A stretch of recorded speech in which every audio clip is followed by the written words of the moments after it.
I want to focus on that light. I want to focus on people and things that help me tap into happiness, that help me tap into peace. And this doesn't mean I'm ignoring what's going on in the world, far from. I like to do breathing deeply, inhale and exhale. And hi angel fairies, all old and new. Welcome to my channel. My name is Nadi, and in today's video, we're going to be talking about how to healthily engage in politics when you're trying to keep your mental health in mind and your happiness in mind, especially when you're a spiritual person. It's kind of easy to get caught up in the energy of it, and it's very easy for us to feel it times 10 because you're like, damn, this world is fucked.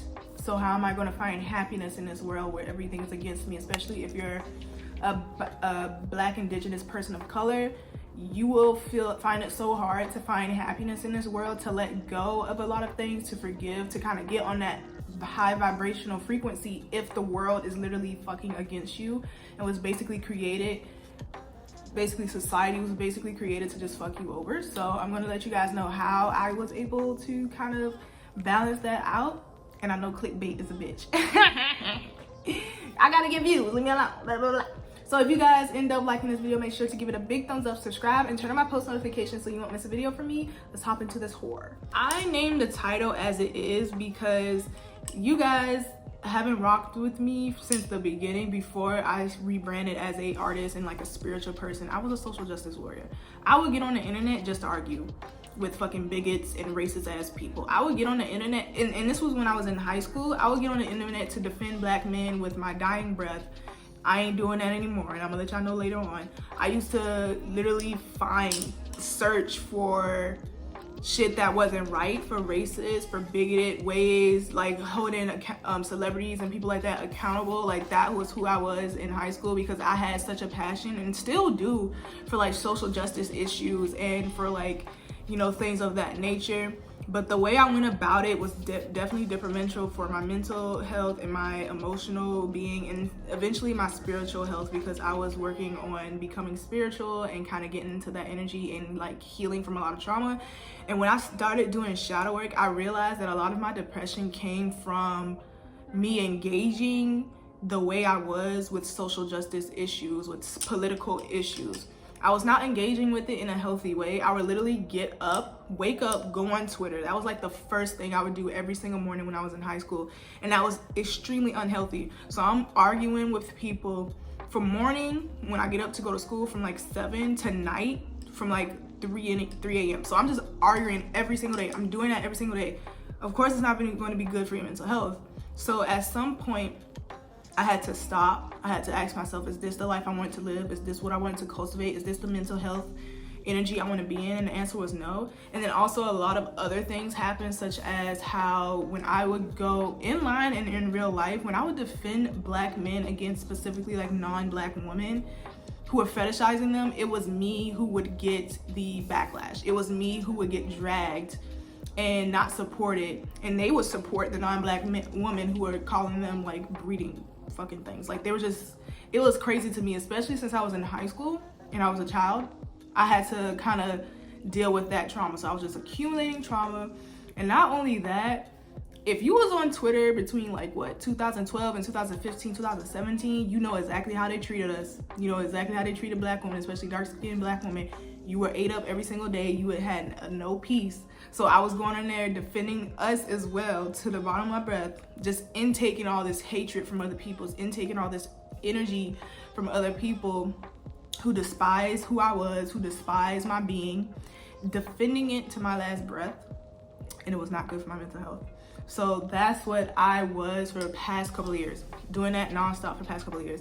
And I think it was when I got into my spiritual journey and I started to become a full-time artist and kind of started focusing on, you know, cultivating a better life for myself, is when I stopped doing those things and stopped engaging with those things. And it was not an easy thing to do, because it's something that was learned. I trained myself to do this. It was ingrained in my spirit. So I literally had to take a step back and say, okay, do I really want to argue with this person, or do I want to do something else? Do I really want to say something? Will anything change arguing with a bigot, or should I go and teach the collective like teach people who are willing to listen instead of arguing with a bigot who doesn't care. I'm saying, and when I figured that out, I realized that was not my lot in life. That was not my path. For some, it may be, and they can handle it. But for me, I could not do that anymore. So that was pretty much my catalyst to stop being so overly engaged in social justice issues, as well as being woke. Because sometimes even being woke is like, it takes a toll on your spirit. Because in this society that we're living in, when it comes to capitalism, it's very hard as a Black person to, you know, not be a hypocrite when it comes to like wokeness and shit like that. Because you know how global warming is a thing. You know how engaging with brands who are racist is a thing, but they're the only thing that are allotted to us. You know, those are the people who would like pay us for our content. Those are the people who have the things we need in order to survive. It's so hard to live in a society where you have to survive off the shit that is wrong. But it's gonna change. Age of Aquarius is coming up. It's gonna change. But being woke can be so detrimental to your health. You're just fighting with yourself about which one. And I finally came to terms with, you know, knowing that I can want for things, but also believe in the social justice issues as well. But that's a whole nother thing.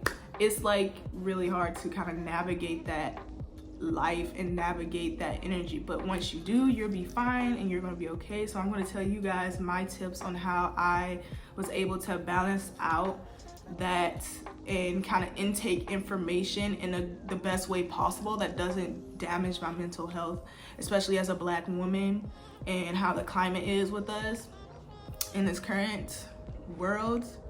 Every single day we are fighting for our rights. So you have to kind of be really be on top of your self-care. You got to be top on that. So this is how I healthily engage in social justice issues. The first thing I did was uplift those who make this their life's work, like, you know, who don't have a problem with speaking up and checking people. I don't have a problem with that either, but it's just I would rather put my energy into, like, you know, speaking to the masses, like educating the masses. And then, because everybody has a role in this life, everybody has something to do in this life in order to like get the message out. So there's people who, you know, fight with bigots, tear their asses up, and then there's people who educate people or just speak out and then let it be. That's who I am now. I used to be the other one, but I decided to not do that anymore. It wasn't good for me. So that's what I do. I literally like make a tweet, mute that shit, whatever it said, it said. I don't give a fuck. I'm not arguing with you. I said what I said, period, point blank. So you can retweet things that you agree with, and don't be afraid to do so. You can quote tweet things like with exclamation points. Be like, yeah, period, this is what I said. You know, you can keep up to date periodically, but not really be consuming the content at a very like fast rate, and that's all you consume. Like, you know, make sure you're up to date with world issues and things like that, but don't make it your don't make it the center of your world. Don't make it so important to the point where it hurts you every time you think about things, where it kind of hurts you from being happy. It kind of persuades you from being healthy. It kind of takes a toll on your mental health. You want to take a balance in intake your information, recognizing what you can do to kind of combat this, and then moving on with your life and living it, because you not living your life will not make that situation go away, if that makes sense. You recognizing that this situation has happened, that these things happen in this world, and doing what you can to combat it is great and is important, while also living your happiest life. Another thing is you can speak up but not argue, and this is something I had to definitely learn. What I would do, I would argue with people. I would argue them down. Like, I would eat their ass up, and it wasn't like classy. It wasn't like, you're wrong. No, I would call them all types of names, because I don't give a fuck, because I'm a Virgo Mars. But you can speak up and not argue. So what I'm saying is, like, you can say your piece, especially if you're a Black, Indigenous person of color. What you say 9 times out of 10, nobody should be fucking trying to combat it or argue with. If it's like a issue, you know what I'm saying. So when people try to come into your mentions and try to argue down a very valid reason, a very valid issue, don't engage with them. You block them and make your block. And that's another one. block button game strong. I don't care if you want to argue with this person back. I don't care if you want to tear their ass up. I don't care if you want to take one piece in, because you got to remember your piece is top priority. And you also have to remember that maybe what you're saying is not going to change their opinion. And you also have to remember that they do not deserve your energy and time, because if they're going to disagree with you saying that you deserve basic human rights, why would you try to argue with that person to prove to you that you deserve things? You don't have to prove to anybody that you deserve to have basic human rights. So you block button, okay? You block button game strong. Okay, I got over 600 accounts blocked just because they said some dumb shit. Block people for any reason. I don't care if if there's a twinge in your heart and you're not feeling it, block them. So do that as well, and don't really engage or argue with people if it's not a constructive argument, and it's an argument that doesn't have, like, it makes way for opinions to change. Like, if it's something like you shouldn't be racist to black people, you can't have a constructive argument about that. I said what I said. There's no different opinion. It's either that or you're racist. So you don't have to argue with it. So yeah, that's one of my 2 tips in order to kind of keep up with social justice issues, keep up with, staying alert and being adamant in your research and adamant in your knowledge, while also taking care of your mental health. But now we're going to talk about self-care, things that you can do to kind of navigate this, especially as black people, especially to my black people, especially black women. Everywhere we go on this social media, on this app, on any social media app, it is hatred for us every single place.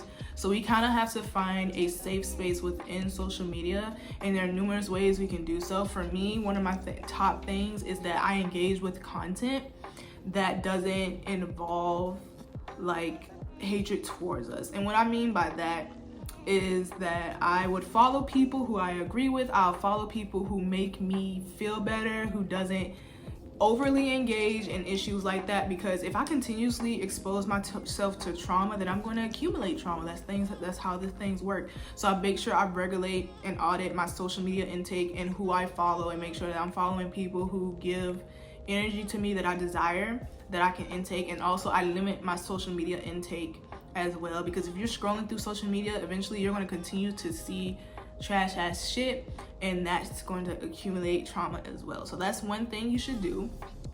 Regulate who you're following, audit who you're following, make sure those people, are people you want to follow and who gives you information and knowledge that doesn't hinder you or anything you got going on. And then you also want to try things such as meditation. I recognize that meditation really helped me tap into peace, helped me tap into tranquility, and helped me stop overthinking a lot of things about what this world's going through and how things are happening right now. Because I realized that overthinking the situation is not going to make the situation better. I know that eventually it will get better, especially if I take actions towards making things better. So meditation is really great to help calm anxiety around what the world is going through in any situation that you may be in. Another thing is breath work. I really like to do breathing deeply, inhale and exhale, and that kind of helps you with your anxiety around what's happening as well. Another thing that helps me is just remembering that as much as there is darkness, there is also light. So for as much darkness there is in this world, there's just the amount of same of light, and I want to focus on that light. I want to focus on people and things that help me tap into happiness, that help me tap into peace. And this doesn't mean I'm ignoring what's going on in the world, far from. Okay, I'll be having fucking arguments with my ancestors, not even arguments, it's just me ranting to them like, can you believe what the fuck going on in this world? And I just be going off. Because sometimes you gotta do that and get it off your spirit so it doesn't stay on your spirit and hurt you. But you have to remember that not all things are horrible, not all things are the way it is, and not all people are racist, not all people are trash. I mean, yeah, it is great to, keep your boundaries up, set your boundaries. And this is kind of going into my next topic, which is letting go of the pain in my heart for the enemy. Now, I'm not saying, don't drag them. Far from. I'm not saying, don't hate the enemy for what they did, because these emotions, this pain, anger, hatred, very much valid, very much right for you to feel. But I feel for me personally, in order for me to find happiness, I kind of want to let go of all the emotions that does not serve me, especially in this moment, in this present moment.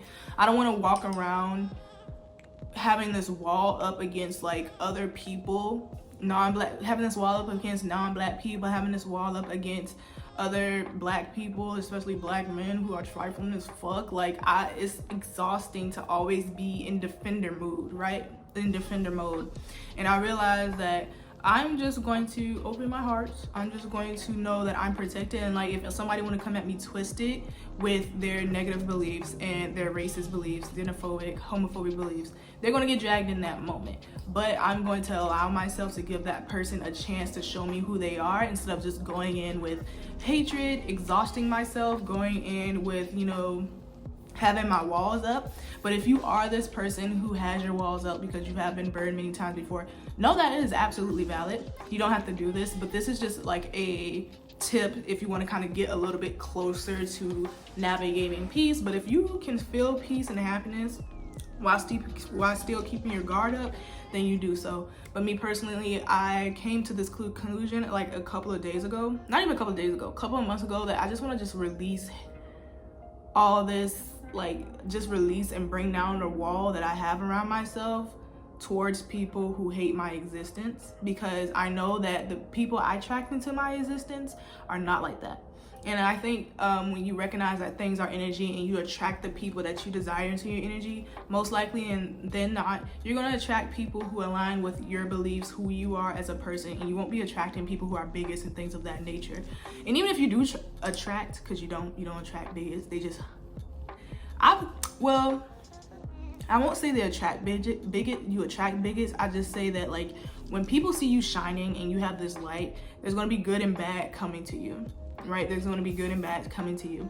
So don't believe that like those bad people, you deserve them, or like they came to you because you attracted it. No, when the people see you shining, they're going to want to dim it. So yeah, I just want to just kind of keep my heart open to that, because it is exhausting always having your boundaries up, just always getting disappointed, or always preparing to be disappointed by people in your life. I don't want to live that life, or I don't want to live that way. So that's another thing that's kind of helped me tap into peace and tap into knowing that my mental health is going to be fine. And especially if you are protected and your ancestors got you, you do not have to have your wall up, baby. Like, of course, use your discernment and, you know, have boundaries to set if things happen that way, but you're protected.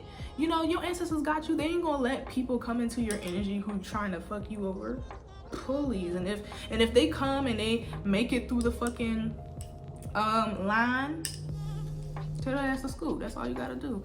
And I feel like this kind of allows me to focus on me, to focus on my happiness, what I'm trying to manifest, what I'm bringing into this world, instead of always focusing on bigots and always focus on racists and always focusing on people who do not have good judgment, who are ignorant. If I focus my energy on them, then that's what's going to expand. That's what's going to always be around me, is those people. But I don't want those people around me, so I'm not going to focus on them. I'm not going to pretend that they don't exist, but they're not going to be at the forefront of my mind when I'm thinking about happiness, when I'm thinking about peace, when I'm living my life. So that's another tip that I highly recommend for you guys. If you want to do it, remember, you don't have to do it. It's not like end all be all if you let go of this pain, because it's very valid. It is very valid to hate your oppressors. It's very valid to not like them. So don't worry, this is just what I do to help me, because people take things, they make assumptions, and they just say shit that you didn't say. So yeah, that's pretty much it for this video. I definitely wanted to make it to kind of help you guys as well if you're kind of struggling between your spiritual work and being a person who's really caring about politics and social justice issues. You can be both. You just have to find a balance, and you also have to make sure that you're putting yourself first, especially in this climate as we're entering the age of Aquarius and shit finna be hitting the fan. Let me tell you, I'm not an astrologer, but yeah, things finna start collapsing. safe. You gotta protect yourself, you gotta stay strapped up. And I hope this video kind of helped you guys, and if it did, make sure to give it a big thumbs up, subscribe, and turn on my post notifications so you won't miss a video from me. Make sure to stop by my shop if you want to see Black women as supernatural ethereal beings, and stop by my Patreon if you want more spiritual content. My most recent post on Patreon is how to connect with your ancestors, the very next step. So I highly recommend you guys go over there so you can see that post and connect with those babies. Let me know down below what other videos you guys would like to see from me, and I'll see my little angel fairies next time. Bye, my loves.